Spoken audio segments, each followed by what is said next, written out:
I called my mother because I was alone in the park.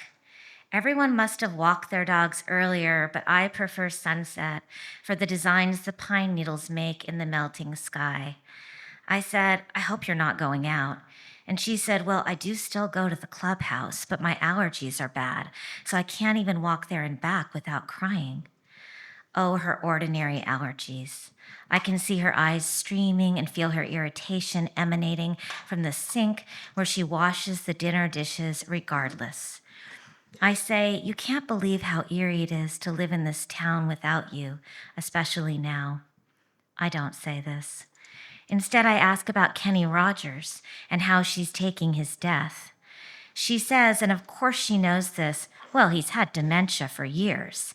And then, proud of her own cleverness, she tells me she told my dad at breakfast that Kenny really knew when to fold them.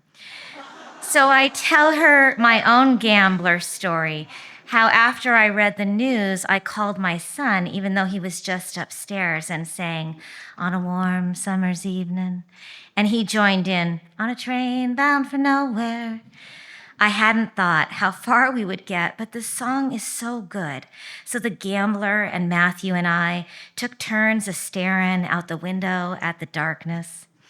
I like it when the gambler says, son, I've made a life out of reading people's faces, because then Matthew is the son and I am the gambler, and I have made a life out of this. I think that's how far we got when Matthew said, wait, why are we doing this?